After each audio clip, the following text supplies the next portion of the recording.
wabarakatuh.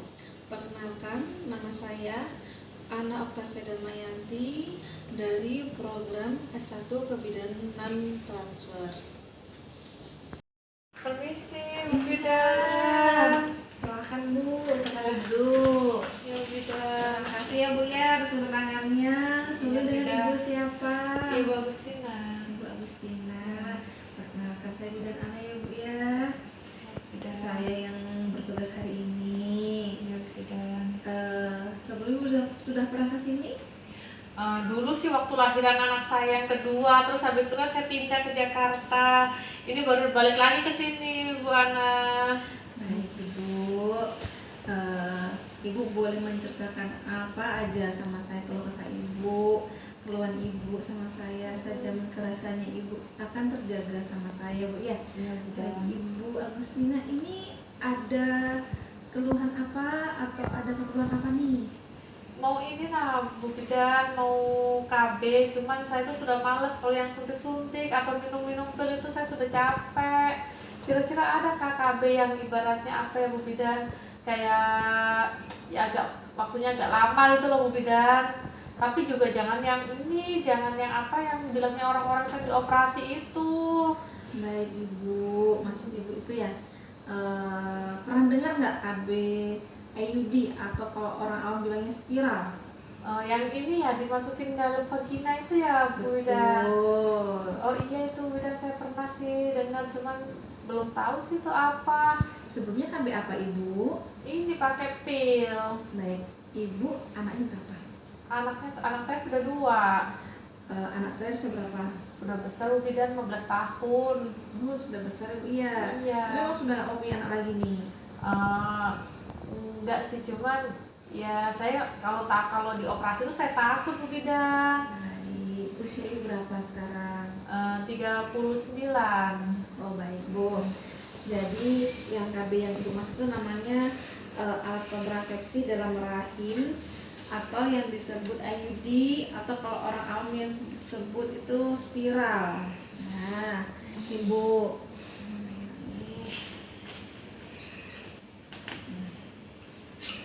Nah, jadi alat kontrasepsi dalam rahim itu dimasukkan dalam rahim Bu. Nah, yang tidak bisa memakai alat kontrasepsi dalam rahim atau spiral itu apa sih? Nah, misalnya Ibu sedang hamil, ini nggak boleh. Ini kan Ibu nggak sedang hamil ya? Iya. Oke, baru saja melahirkan. Nah, ini bisa Ibu lihat ya. 2-24 hari pasca persalinan, memiliki resiko IMS, misalnya HIV, menstruasi yang tidak biasa, misalnya gangguan haid nih, misalnya dalam 1 bulan Ibu bisa haid 2-3 kali, atau 3 hari haid, habis itu 1 minggu lagi haid. Nah itu kan nggak teratur tuh, itu masih harus diobatin dulu Bu ya, nggak boleh ini. Nah, atau infeksi atau masalah organ pada organ perempuan nih, misalnya ada penyakit apa namanya nyeri pelvik nih, itu juga nggak bisa Bu. Terus dari panggul misalnya itu ya Bu ya, kalau orang apa namanya menyebutnya, terus diobatin dulu tuh nggak boleh juga. Contohnya seperti itu.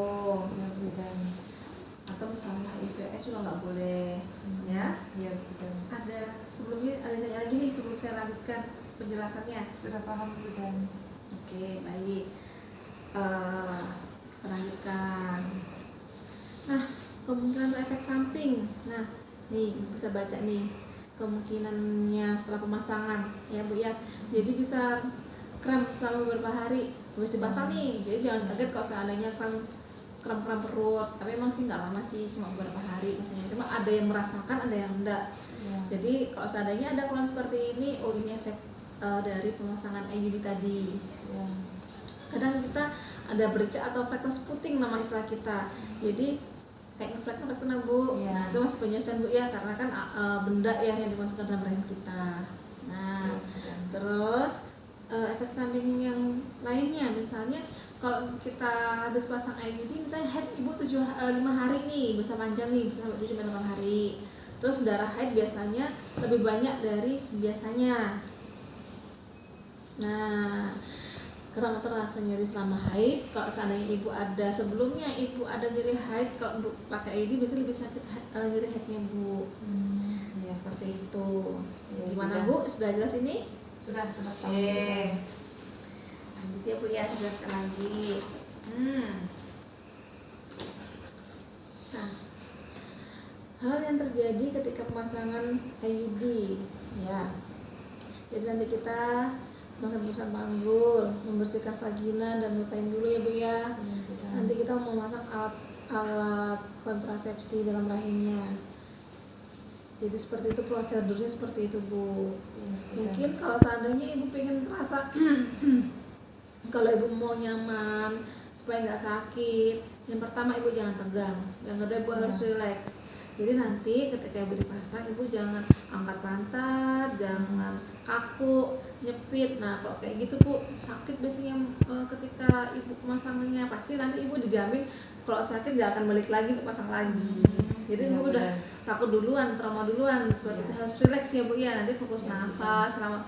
Kalau misalnya ibu pasang, ibu fokus di pernafasan, hirup-hirup sama letakkan pantatnya, buka pahanya, relakskan, supaya nanti nggak akan sakit. Seperti itu prosedurnya ya bu ya. Oke. Nah ini lah bu, alatnya itu seperti ini, nah bu, bentuknya itu T.